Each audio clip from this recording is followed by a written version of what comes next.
রাজ্য সরকারের নির্দেশে এবং চাঁচল মহকুমা প্রশাসনের উদ্যোগে এদিন তিরঙ্গা যাত্রা আয়োজন করা হয়। চাঁচল কলেজ থেকে জাতীয় পতাকা হাতে নিয়ে তিরঙ্গা যাত্রায় অংশ নেন পড়ুয়ারা।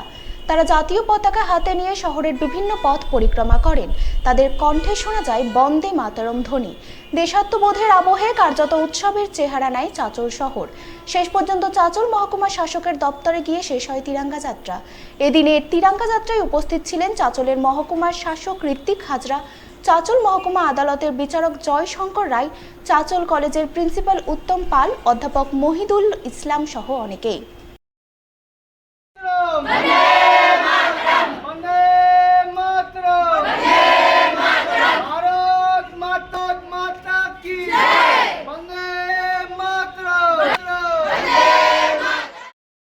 আমরা শোভাযাত্রা করলাম ট্যাবলো সহ।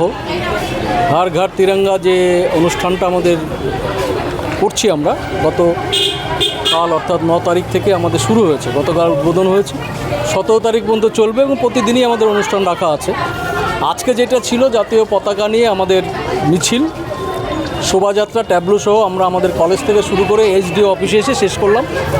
কত ছাত্রছাত্রী ছিল সেটা তো আপনারাও দেখেছেন।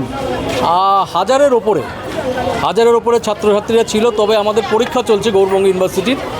আমরা শুধু ফার্স্ট সেমিস্টারের কয়েকজনকে বলেছিলাম, ওরা হাজারের উপরে ফার্স্ট সেমিস্টার যারা এবার ভর্তি হয়েছে তারাই মূলত আজকে মিছিলে অংশগ্রহণ করেছে।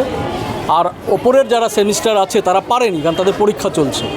খুব ভালো হলো, আমি খুব খুশি যে আমার বহু ছাত্রছাত্রী আজকে এই মিছিলে অংশগ্রহণ করেছে। সবাই মিলিয়ে আমাদের কলেজের অধ্যাপক, অধ্যাপিকা, শিক্ষাকর্মী এবং সর্বোপরি ছাত্রছাত্রী সকলের উপস্থিতিতে আজকে একটা দারুণ শোভাযাত্রা আমরা আয়োজন করতে পেরেছি।